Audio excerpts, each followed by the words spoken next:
वालेकुम वरहमतुल्लाहि वबरकातुहू। मैं आपका दीनी भाई इदरीस रिजवी और आप देख रहे हैं हॉली बुक्स।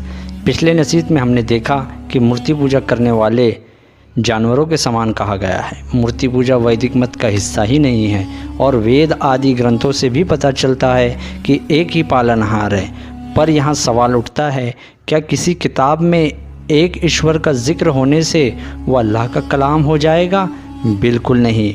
यहाँ यह कह सकते हैं कि उन किताबों में अल्लाह का कलाम हो सकता है, पर वो अल्लाह की किताब यानी अल्लाह का कलाम नहीं हो सकता।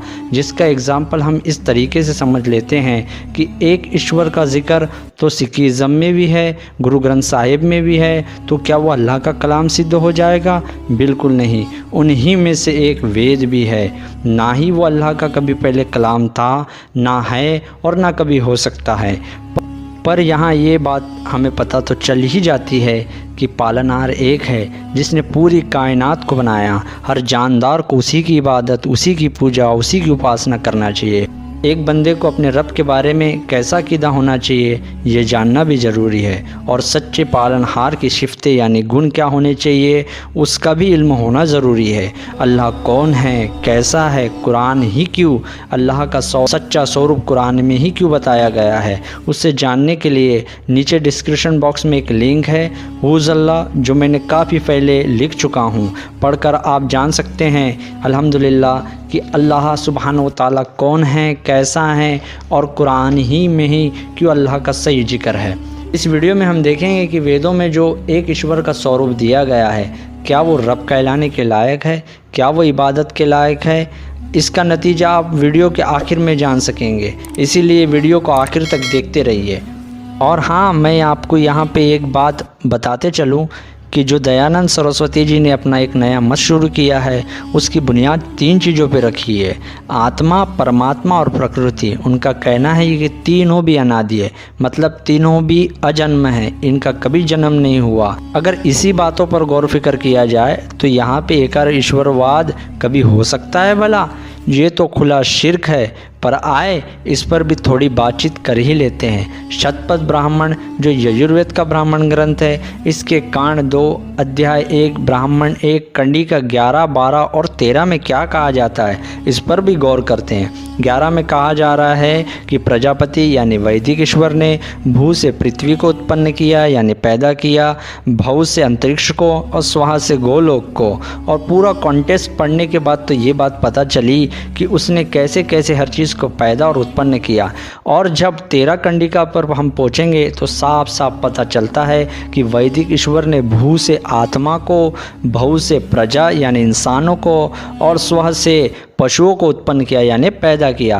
तो जी की मान्यता पर इस कंडिका ने एक जोरदार तमाचा जड़ दिया है। अरे भाई जी, जब आत्मा पहले से ही थी यानी अनादि थी, उसका कभी जन्म नहीं हुआ, तो वैदिक ईश्वर ने उसे कैसा उत्पन्न पैदा कर दिया? क्या जहालत की बात है। अब वेदों के अनुसार देखते हैं कि वैदिक ईश्वर का स्वरूप कैसा गया है। जब कायनात बनने की थी तो वैदिक ईश्वर आखिर कर क्या रहे थे उस पर भी गौर व फिक्र करते हैं। अथर्ववेद कांड 4 सूक्त 1 और मंत्र नंबर 6, और यही बात आपको मनुस्मृति अध्याय नंबर 1 और श्लोका नंबर 74 में मिल जाएगी। ईश्वर यानी वैदिक ईश्वर प्रलय की अवस्था में सोता हुआ सा था, और जब उसकी आँख खुली तो उसने पृथ्वी, सूर्य आदि आदि रच दिए।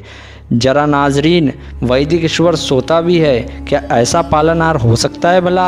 आए देखते हैं सच्चे परवरदिगार की सिफत जो कुरान मजीद फुरकान हमीद के सूरे बकरा आयत नंबर 255 में इरशाद अल्लाह सुब्हानहू व तआला इरशाद फरमाता है कि अल्लाह वो है जिसके सिवा कोई माबूद नहीं, वो हमेशा से ज़िंदा है, औरों को थामने वाला, ज़िंदा रखने वाला, उसे न कभी ऊँघ आती है न कभी नींद। तो ये सच्चे पालनहार की सिफत होती है। और आगे देखते हैं कि वैदिक ईश्वर को डर भी लगता है। शतपथ ब्राह्मण कांड 2 अध्याय 2 ब्राह्मण 4 और कंडिका 1 से 11 में क्या कहा जा रहा है? यहाँ पहले एक प्रजापति था यानी वैदिक ईश्वर था। उसने सोचा कि मैं कैसे प्रकट हूँ, आखिर मैं सामने कैसे आऊँ, तो उसने बड़ी मेहनत की, तप किया और उसने मुँह से आग को पैदा किया। वैदिक ईश्वर को मुँह भी है भला? वाह क्या बात है।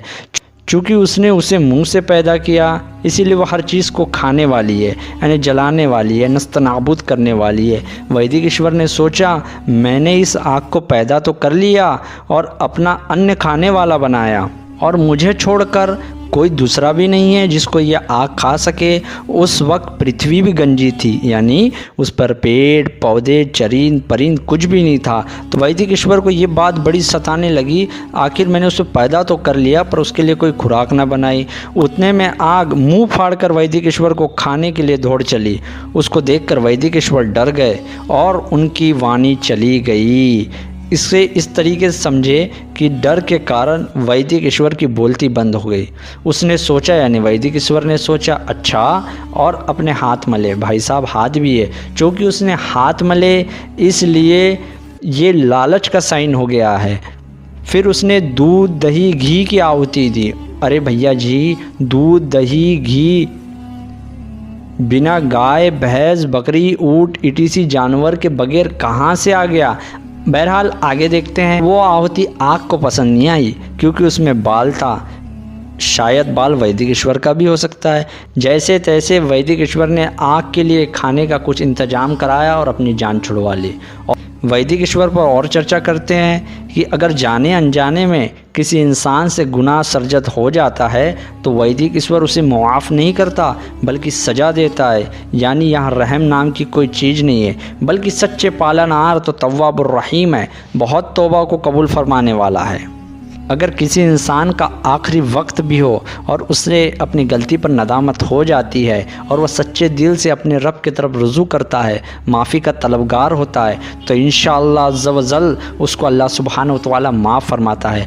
पाक पालनहार ने बंदों को सज़ा के लिए नहीं बल्कि अच्छी जजाओं के लिए पैदा किया है।